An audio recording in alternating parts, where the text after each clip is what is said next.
Oui, mais écoutez, on n'a pas besoin d'entrer dans un studio pour préparer les messages, pour vous dire la vérité. J'insiste et je vous dis toujours que les sources et les problèmes de notre vie là viennent de notre enfance. J'ai un témoignage frais que j'ai reçu ce matin.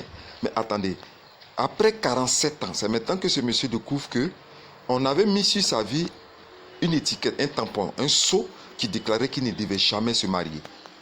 47 ans. J'ai reçu le monsieur en pleurs. Il était tout en pleurs. Il dit, mais prophète, je n'avais jamais imaginé qu'on m'aurait fait ça à mon enfance, c'est-à-dire à ma naissance. C'est pour ça que le livre d'Ézéchiel, le livre d'Ézéchiel 16, le verset 3 dit, par ton origine et ta naissance. Quand Dieu commence l'histoire de quelqu'un là, le Seigneur va jusqu'à dans son enfance. Et c'est là-bas est inscrit les effets de la malédiction qui le suit jusqu'à ce qu'il devienne grand. Je répète encore et je vous dis, recherchez la délivrance à la source. Allez-y, faites des enquêtes. Cherchez à comprendre qu'est-ce qu'on vous a fait dans votre enfance et qui a changé le style de votre vie jusqu'à présent. Tout s'est passé dans l'enfance.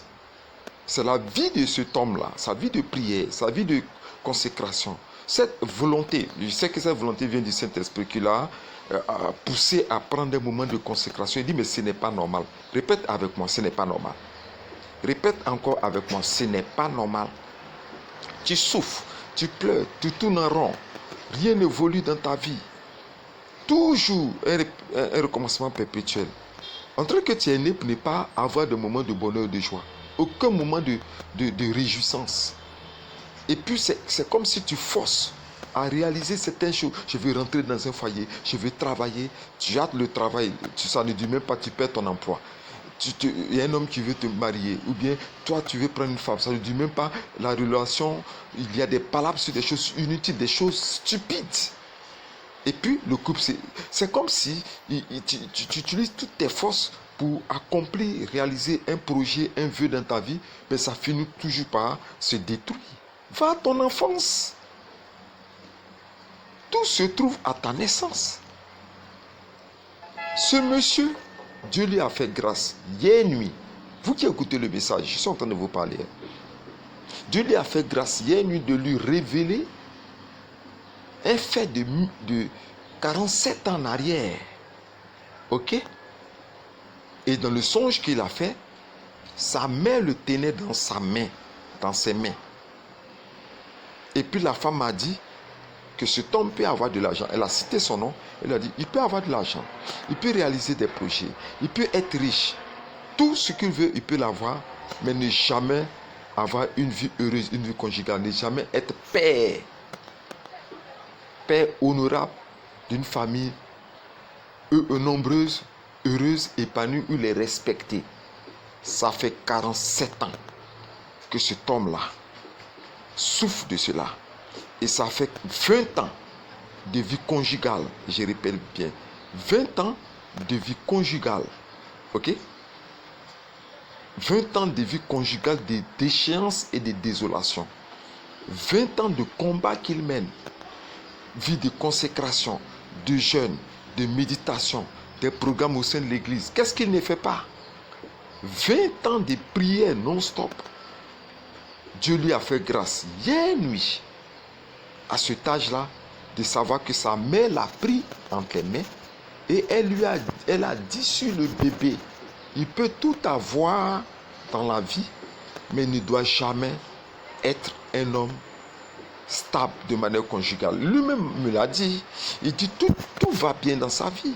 Financièrement, ça va bien. Professionnellement, ça va bien. Il dit tout va bien dans sa vie, mais la seule bataille qu'il n'a pas remportée, c'est la bataille de sa vie conjugale. Et il vient de découvrir ça. Ce qui confirme une des vidéos que je vous ai postée, une vidéo que j'ai postée. À ta naissance, qu'est-ce qu'on t'a fait? Ézéchiel 16, 3 dit, à ta naissance, ton origine et ta naissance, là-bas, tout s'est passé. Écoutez-moi. Aujourd'hui, il a démarré un moment du jeûne. Je l'ai mis sur un moment du jeûne. L'affaire dont je suis en train de vous parler, c'est chaud, hein? C'est-à-dire c'est présent, c'est d'actualité, c'est maintenant là que ça s'est passé. Qu'est-ce qu'on a dit sur ton enfance? Ok?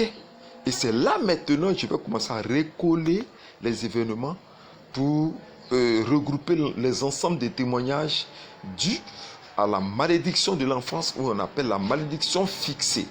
La malédiction fixée dans l'enfance d'une personne. Et j'ai fini par comprendre que c'est l'un des trésors de la sorcellerie de graver sur la vie de leur enfant des malédictions de ce genre qui empêchent cette personne à s'épanouir. Et imaginez-vous, la femme a fait 5 enfants et sur chaque enfant, elle a dit une malédiction. Soit, toi, tu auras des enfants, tu te marieras, mais tu vivras pauvre toute ta vie. Ou bien soit, encore, ils peuvent dire encore, tu te marieras, tu auras des enfants, tu auras de l'argent, mais tu vivras alcoolique toute ta vie. C'est-à-dire, on fixe sur sa vie une malédiction qui transformera l'état de son existence. Et elles prennent plaisir de le faire pour tous leurs enfants. Elles prennent plaisir pour fixer une sorte de malédiction sur la vie de ces enfants. Toi, qu'est-ce qu'on a dit sur toi avant que tu naisses?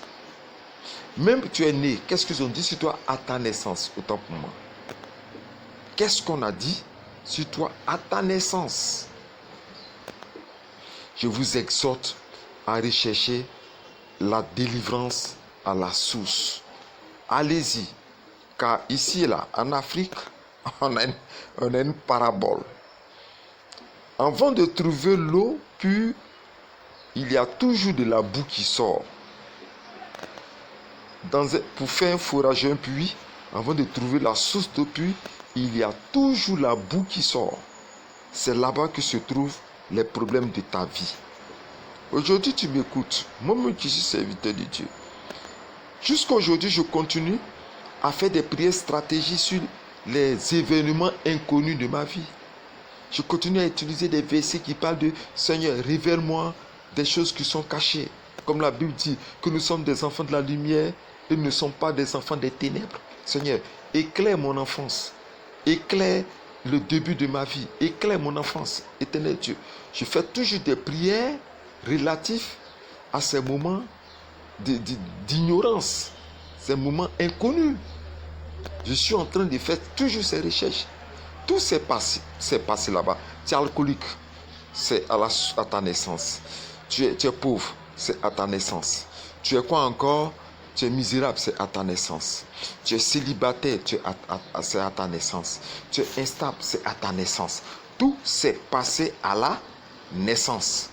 Aujourd'hui, il faut mettre fin à l'enfant maudit. Amen. Il faut mettre fin à cela. Commence à faire des prières stratégiques. La Bible dit dans le livre de Jérémie 31, le verset 29 au verset 31, que les pères ont mangé les raisins verts. Ils ont mangé des raisins sur les dents et ce sont les enfants qui ont senti ces malédictions. Ok? Tout se passe à la source. C'est pour ça que j'ai écrit le livre qu'on appelle L'esclave devient maître, afin de te donner l'occasion de pouvoir secouer la source de ta vie pour la dépolluer des malédictions qui ont été mises ou des mal qui ont été mises. Regardez les vidéos. J'ai parlé du mystère de la cicatrice. J'ai parlé du mystère du sang. J'ai parlé du mystère du cordon ombilical. J'ai parlé du mystère de la naissance. Aïe, vous voulez que je vous dise quoi? Prophète Yahweh Moïse, aide-moi. C'est là-bas le problème se trouve. Alléluia. Je bénis le nom du Seigneur de ce qu'il a. Il a révélé ces choses cachées. De ce qu'il a révélé ces choses à ce frère. Et qui va te révéler encore à toi qui écoutes ça. Des choses afin que tu puisses véritablement trouver une solution à ta vie. Ok? Que Dieu vous bénisse. C'était mon cri.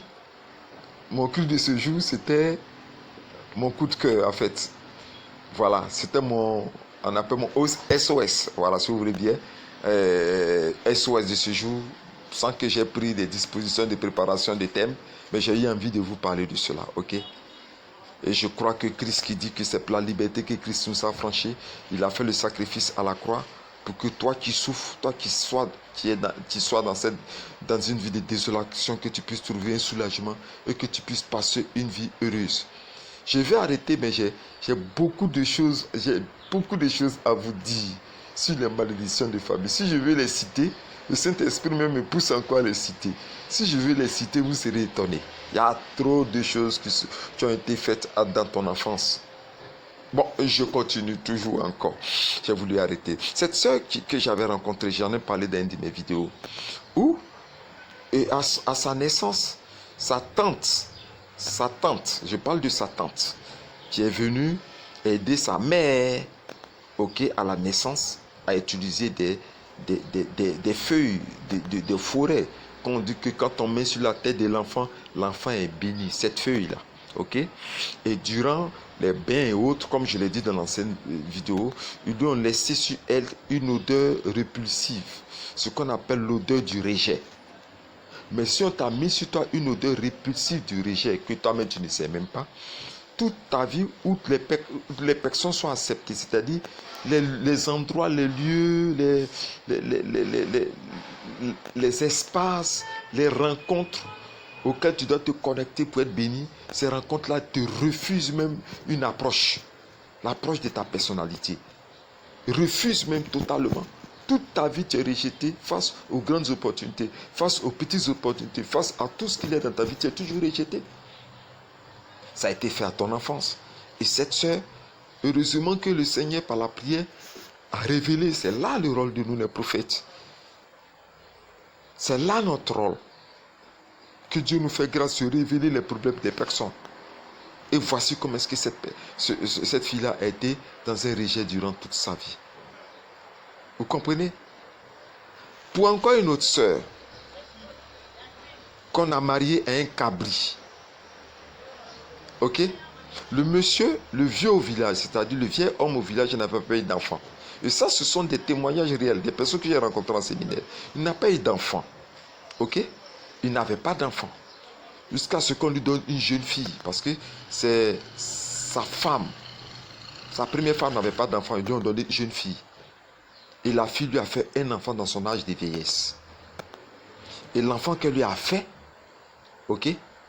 La première femme qui n'avait pas eu de bébé avec lui, c'est-à-dire sa première femme aussi, va jouer l'hypocrite et prendre soin de l'enfant.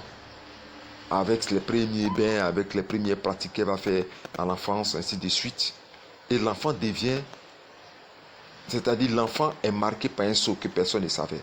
Mais dans leur coutume, quand un bébé de trésor est si recherché, on doit donner un cabri pour faire un sacrifice pour que toute la maison mange, toute la famille mange. Et c'est lors de ce cabri qu'il y a quelque chose de secret qui a été fait. À l'insu même, à l'insu de la mère du bébé. Ils ont marié le bébé au cabri comme souvenir perpétuel pour sa vie. Ce qu'on appelle éternellement, perpétuellement. Ok? Ça a été fixé sur la vie de la fille. Donc elle est mariée à un cabri. J'ai reçu cette sœur d'une église évangélique de l'Est de la Côte d'Ivoire, qui est venue à ma rencontre avec cette histoire pour que je puisse véritablement l'aider. Ok? Et c'est là qu'elle a, par la grâce du Seigneur, dans tous ses rêves qu'elle faisait, elle se retrouvait au village dans des endroits où il y avait des cabris, soit au cimetière, soit derrière la fenêtre, derrière la porte. Il y avait toujours des cabris qui rôdaient dans l'espace. Ok? Et c'est là qu'elle va découvrir qu'il y a quelque chose qui a été fait dans son enfance. Et le Saint-Esprit, par la grâce, va lui dire qu'on t'a marié à ton enfance, lorsque tu étais né à ta naissance. Mais tu es marié spirituellement à un cabri. Elle comprend maintenant pourquoi jusqu'à 32 ans, bon, c'est des déceptions amoureuses, c'est des désolations conjugales, c'est n'importe quoi dans sa vie. Elle passe tout son temps à être piquée dans le cœur, à pleurer. Pourquoi? Parce qu'on lui a fait quelque chose à sa naissance. Tout se passe à sa naissance. Et je vais terminer avec l'histoire de ce frère. Ok? Ici, toujours en Côte d'Ivoire, qui est venu en lamentation. Mais là, j'ai vu l'impossibilité de quelqu'un de sortir d'une situation sans la force et l'Esprit de Dieu. Il pleurait, prophète, je veux laisser l'alcool, je me force, mais je n'arrive pas. Je me force, mais je n'arrive pas, je veux laisser l'alcool, je me force, mais je n'y arrive pas. Mais c'était comme s'il était impuissant. Ok? Mais attends, c'est un frère, un vrai frère évangélique qui aime le Seigneur Jésus-Christ, qui, qui, qui, qui, qui, qui, qui cherche la consécration. Il aime Dieu, il a choisi son maître Jésus-Christ. Mais il est épuisé, il est fatigué. On est rentré en prière, je l'ai mis sous jeûne. On a fait seulement qu'un jeûne de quoi? On a fait seulement qu'un jeûne de révélation. On a crié à Dieu, nous Dieu, oh Dieu, oh Dieu, oh Dieu, révèle ce qui ne va pas dans la vie de mon frère. Et c'est là que Dieu, dans son grand amour, va révéler le secret. Le secret, c'est quoi?